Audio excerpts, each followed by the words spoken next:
it's really nice to be here. I am coming from Chicago, and you want me to mention your name? Okay.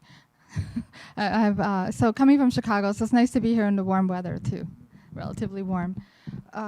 So I have a lot of things that I wanted to share today, but basically the focus here is on the cultural agility.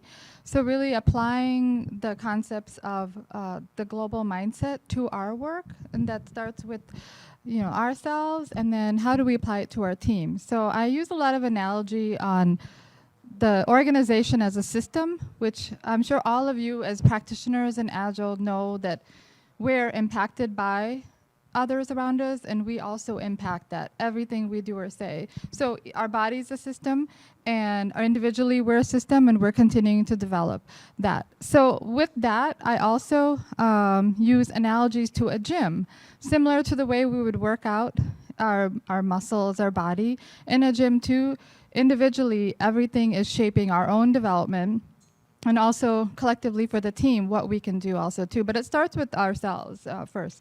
So I have some interactive activities here too, and then some group ones, so small group activity.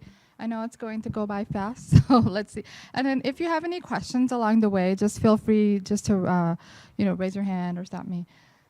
So I have, so we'll do focus on, some opening exercises, which you can do via the text. Have anybody ever used poll everywhere? Poll everywhere? It's anonymous polling thing, just so we can see, responses and how the group is thinking too. And then some videos too.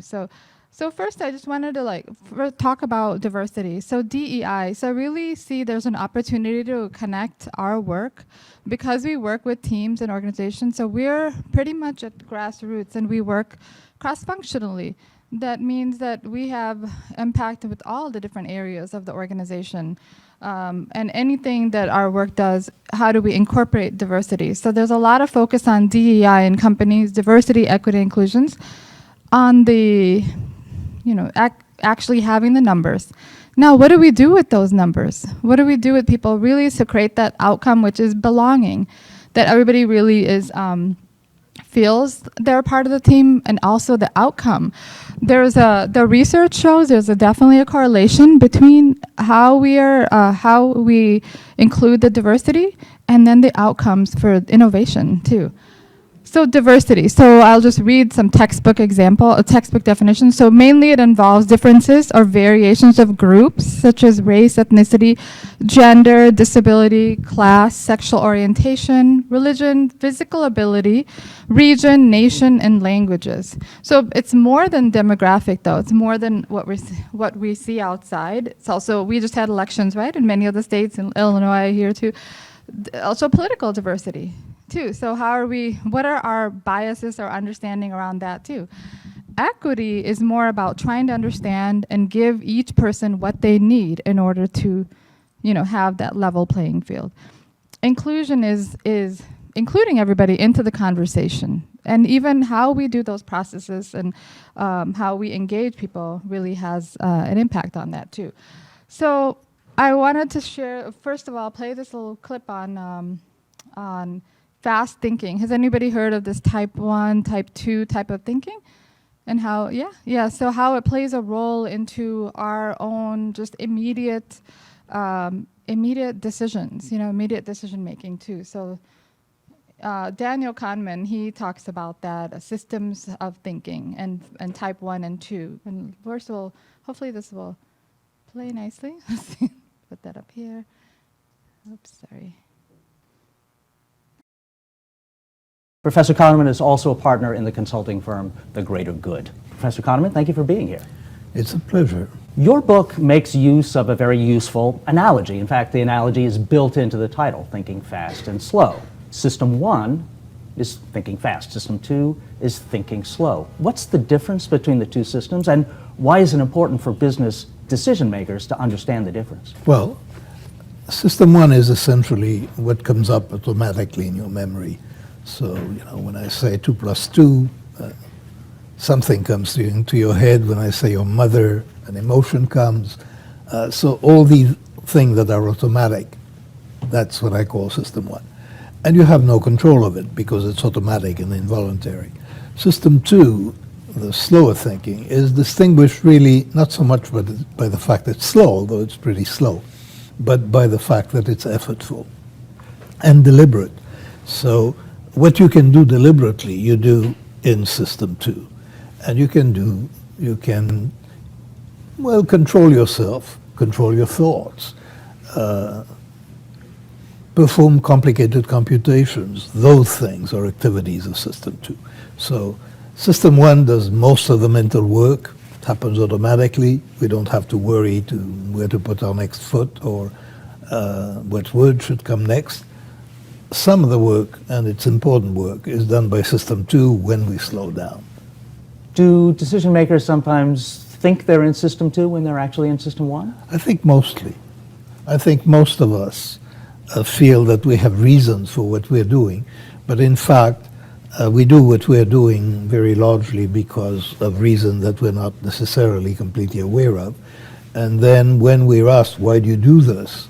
We have reasons. But the reasons are not necessarily the causes of our actions. Does it lead to mental errors, bad decisions, because you think you've made a deliberation and you haven't? It really depends whether you're very skilled and whether the world provides support for your skills.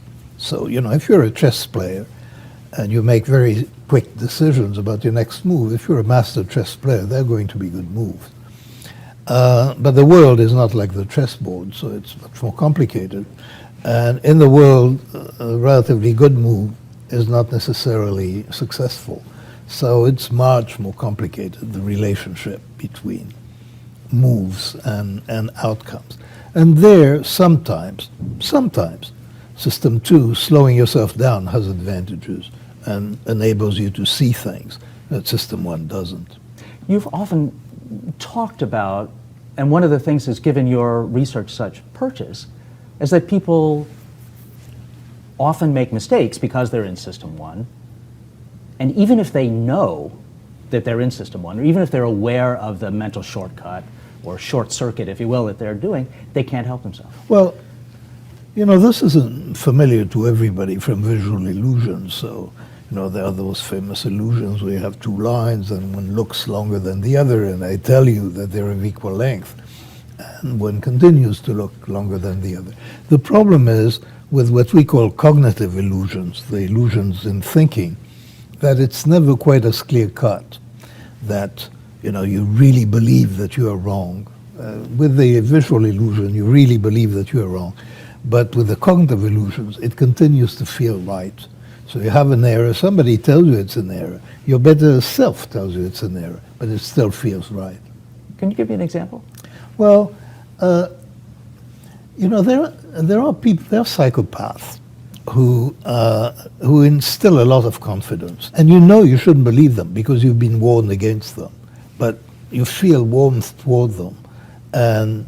And you feel that, or what you must have been told, what you have been told must be a mistake because, that person is so charming. That's a cognitive illusion. Yes. So some people trusted Bernie Madoff and insisted that he was an honorable man, even although they were warned. That's the key. There was something very compelling in him, and the feeling that he elicited was stronger than the warnings. System 1, the intuitive, fast-thinking system in which most people spend most of their time, operates in a state that you call cognitive ease.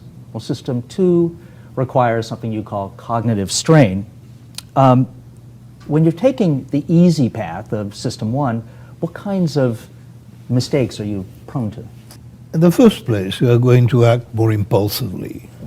You're going to act quickly. So if your impulses turn out to be wrong, if you're not a chess player, but you're sort of living in a world where first impulses are not necessarily wrong, you may make mistakes, which, by the way, not all mistakes are avoidable, but there are some mistakes that if you brought System 2 to bear, if you slowed yourself down, you could avoid. So when you are in a sort of free-flow mode of cognitive ease and System 1 running the show, you're going to be more impulsive, you're going to be more emotional, you're going to be more optimistic, and you're going generally to follow your first impressions and your first intuitions. And isn't that good? Haven't we read that your gut is right 90% of the time? No, it's not right 90% of the time. The chess player's gut, if the chess player is a master, is right 90% of the time. Those are situations that allow for skill. But when we're dealing with situations, whether to invest in this or that, or whether to, we're not always. There, the first impulse is not necessarily right the first time. Okay, so that kind of that's interesting, right? The gut is not always right. Our gut instinct, and where is that gut instinct coming from? And this is often, the framework for biases when whatever we have, and it could be good, it could be not good in some cases too. So just the first step is the self-awareness too. Even I use examples of holidays sometimes too. So when we're saying happy holidays or when we're not saying happy holidays, which ones are we including? Which ones are we not including? So those are some things also to be aware of. Recently we had Diwali. I don't know if anybody know about Diwali.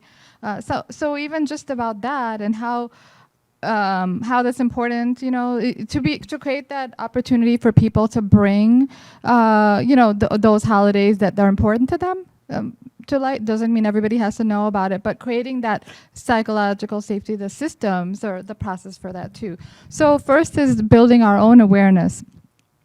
Everything is about our action steps too. So building a plan.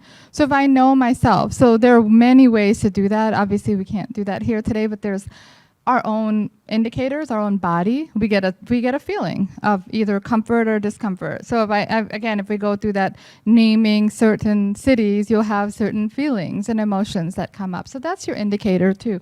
And then also there are assessments like EQ assessment tests too, a lot of different things to give you that feedback. Then build a plan. Oh, where are some areas that I want to expand more? Or because this is going to come into our work, whether we know it or not. Everything we do or say comes from, our own positioning. And then building your skills, apply the skills, and then continue. It's just iterative too. So just our own part. So that's always a step one on that. So going back to the poll, sorry, 1 second.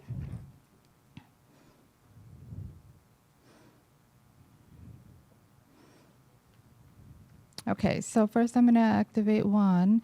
You should see, if you're doing the poll, if you're on that site, you should see this, how are you feeling today? Oh, I'm not sure why it's not showing it on here. Oh, put the poll on the screen. I'm trying to, but, oh, sure. Yeah, definitely. What I'll do is, hold on. There we go. Oh, okay, thanks. So we can go there, but I'm not sure how to show it on the screen. If it's automatically picking up the presentation. So let's see. All right.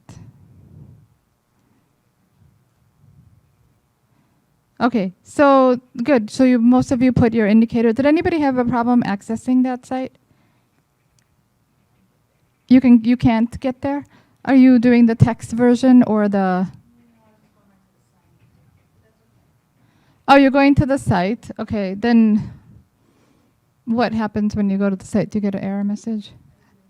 Hashi, do you know how to maybe go? Hashi? Oh, okay. No.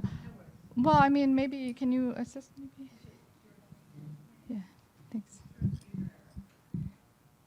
Okay, so but actually, if Colleen, if you happen to know how to switch so I can see anything other than the presentation, if I want to show it, I don't know if you know how to do that. Would it just be toggle or this?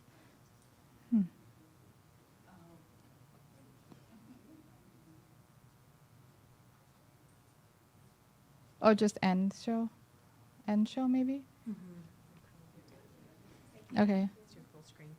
Okay, good. So you can see it just drop something in there. Thank you. Thanks, by the way. Okay, so now I'm going to just do another one so we can just get some. Thank you. Let's see. Awareness in that. Let's see. right, so next I'm going to do another one, activate. Where are you from? Put as many, pins as you want there.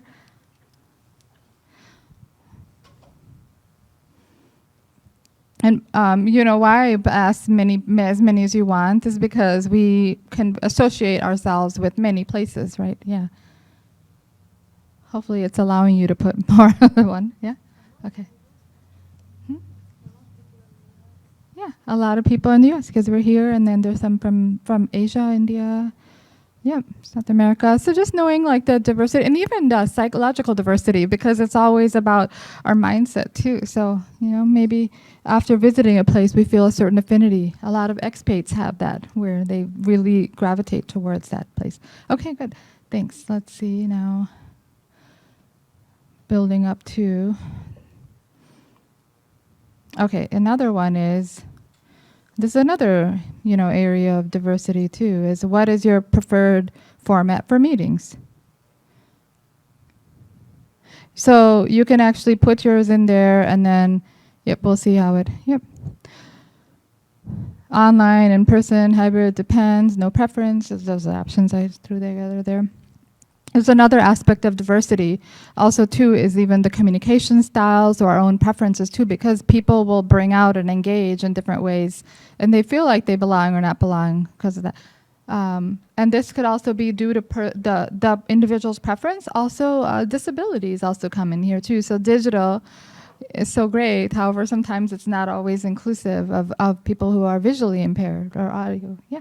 Great. So even just taking a read of that. So you name it, there's an element of diversity to that too. So, all right, there's another one, then we'll just go back to. Okay, so then this one, what are factors? So this one was just, okay, what are factors of, I think some people,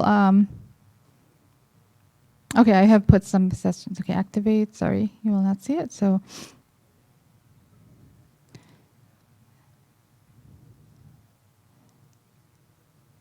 okay, good. So here it should allow you to vote on something or add some new ones. Is it?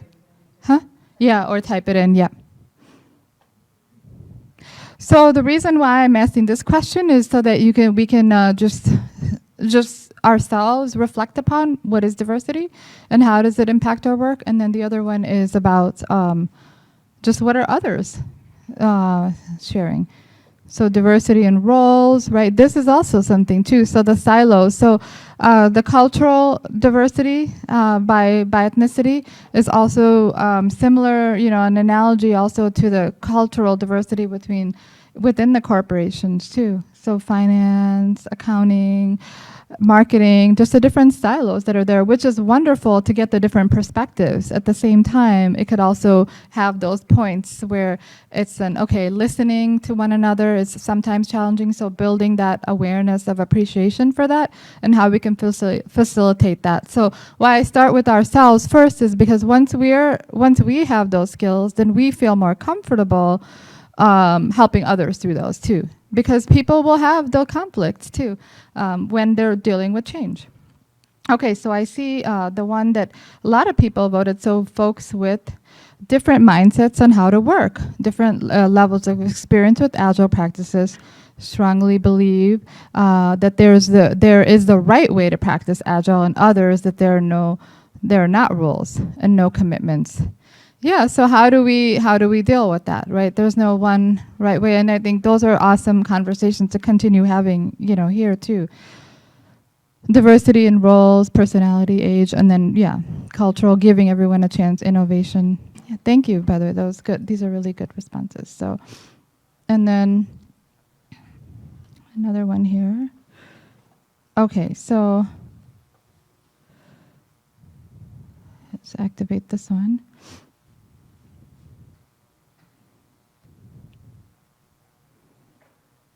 Okay.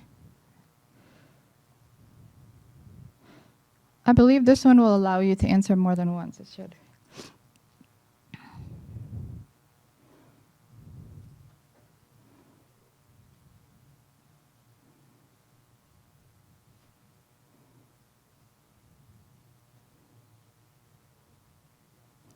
So cultural diversity is showing up strongly too. I see religious and political are not here, so perhaps we don't have conversations around that, so it doesn't really impact that in the workplace. Functional area, communication styles. Good. So this is again, just like we do our individual assessment, just knowing our teams. What is that? So that we can be aware of that, because we may have to adapt our work styles or even maybe some meetings or things too that we do. Okay, so now taking it back to, thank you for that, let's see.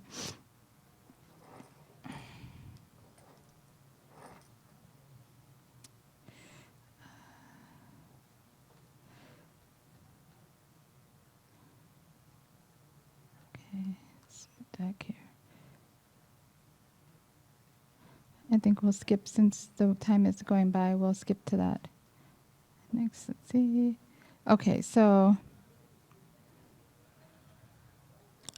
we're cutting to.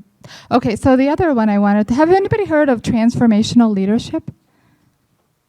Yeah. What? Anything you want to share on that, or just like you've heard of it though, right?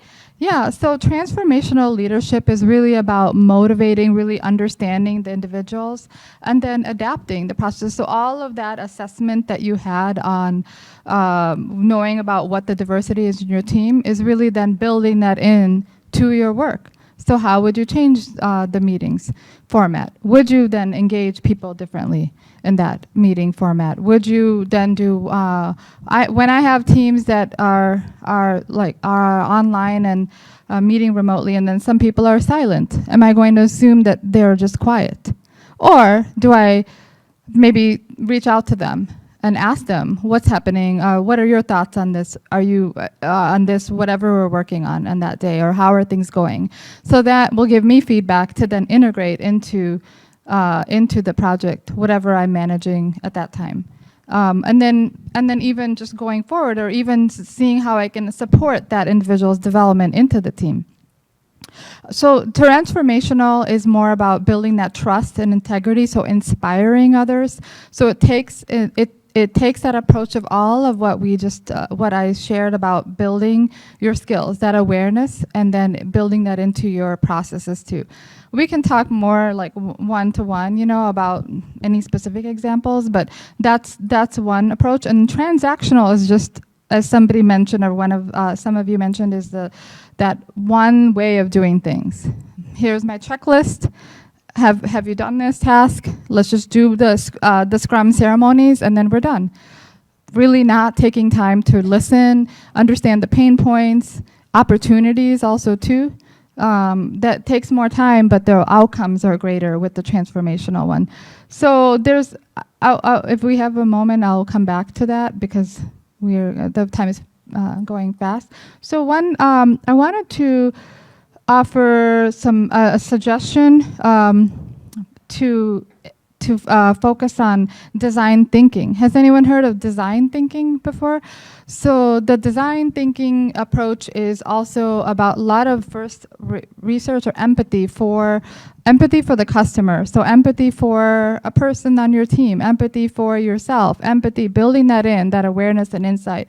And then actually defining and then making a plan and delivering on that too. So it's really integrating that in. The similar to the way that we have our own the sprint backlog, and we're actually integrating in the work, but at the same time using design thinking to test your hypotheses. And you mentioned the diversity in your team, so testing that out and how do you integrate that. I'm going to do one exercise with the group here. So you are all at different tables. Actually, you're the only one at the table by yourself. So when we're doing a little activity, I think you had some person there, but we'll do. So imagine, so we take 5 minutes, and then we will discuss this, regroup on this too. So imagine you're an Agile coach at a digital retail division of an enterprise retailer based in Austin. And I mean, if I had a corresponding example, it would be like Walgreens or CVS. I don't know the companies here. So imagine you're an Agile coach there. The company also acquired a retailer based in London. 20 new team members are joining the Agile teams across your division. You have 400 in your division, okay, already. So just consider 20 are coming in, so that's 5% new people there. What do you need to know about the new team members? Okay. First of all, do you need to know anything about them? And why or why not? What do you, would you anticipate any changes need to be made to incorporate this new team? If so, what changes might you make? What is the process you would use to observe any new process and divisional changes needed?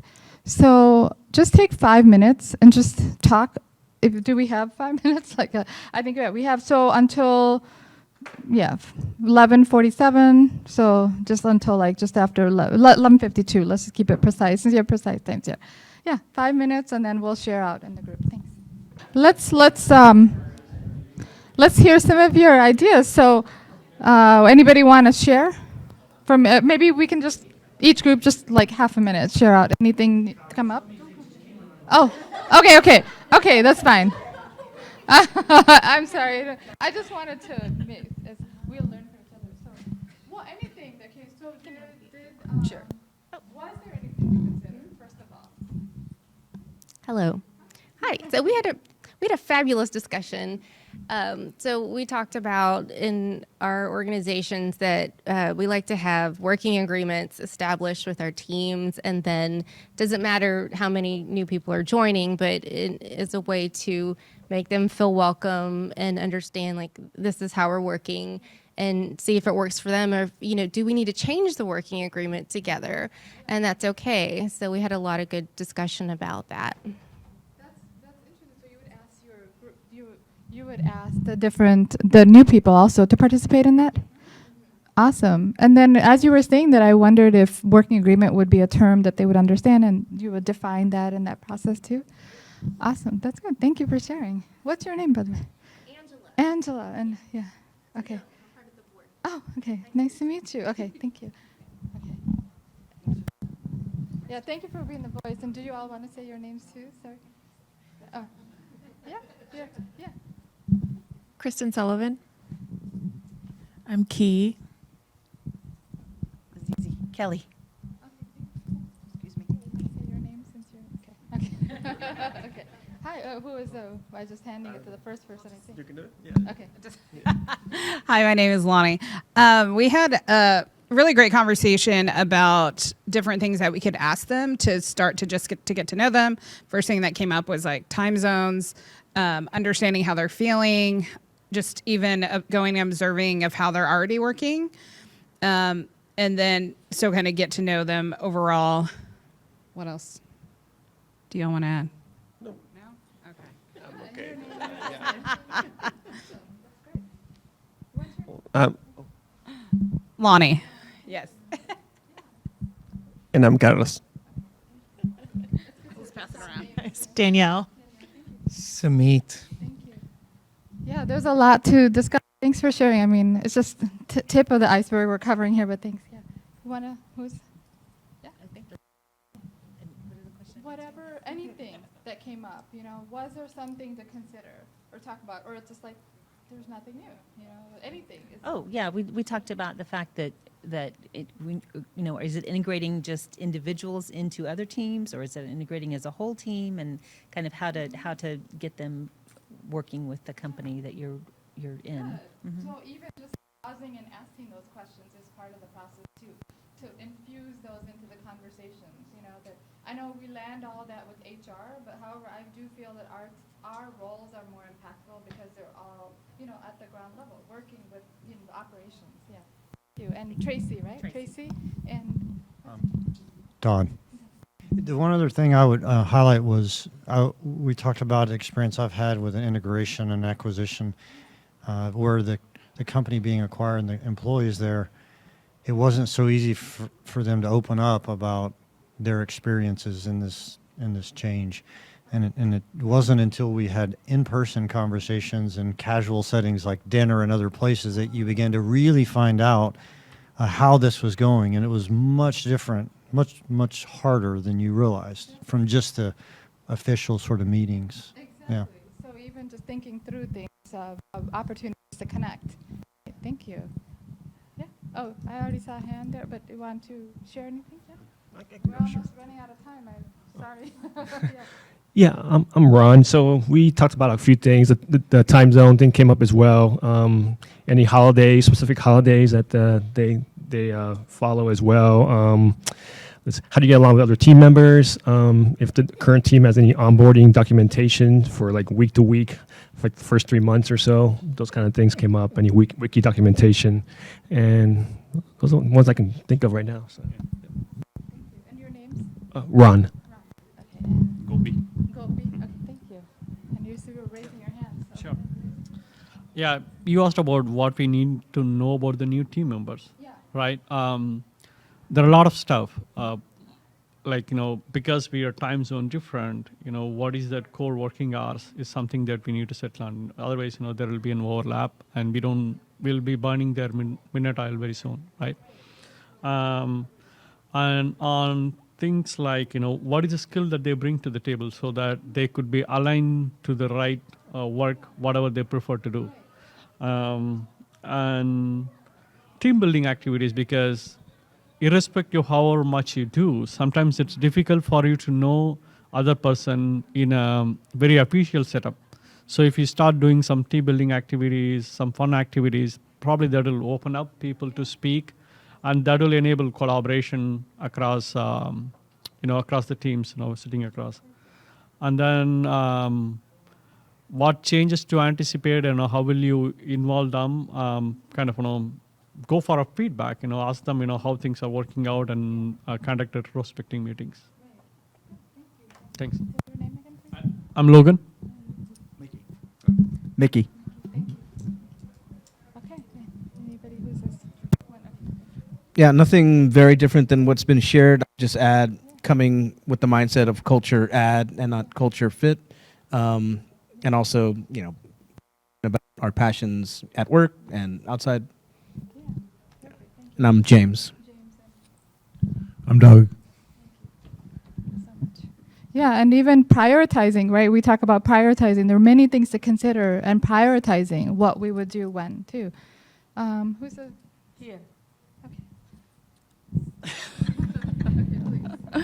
No, we were just talking about them coming from another country and maybe any mannerisms or things and how they work that we need to be aware of. And also, yeah, I agree with what he said back there about breaking bread. That's a great idea if they're here, to go out to dinner informally and get to know how they're really feeling and doing. So a very interesting conversation. I was wondering about the gender. My mom wanted to know about their age and gender, and I said, I don't think you're allowed to really ask those things.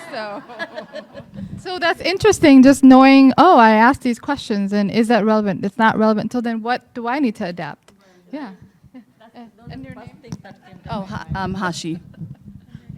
Sabayama. I'm Colleen. Okay, Zad. And oh, yeah. We had a couple of points from the chat, most of which has been referenced already, but finding a suitable meeting time between, and then also what activities need to be done during that overlap, if any, and what activities can be done asynchronously. Perfect. Thank you. Thanks. And your name, please? Jaja. Okay, thank you. Thank you. So I think we're almost out of time. I just wanted to say all of what you shared, thank you for that. And thanks for, brainstorming with your group too. All of what you shared, guess what? We can do that with the teams that we have now. Because how many people have stagnant teams where nobody ever changes? Okay, there we go. So we always have changes within our group.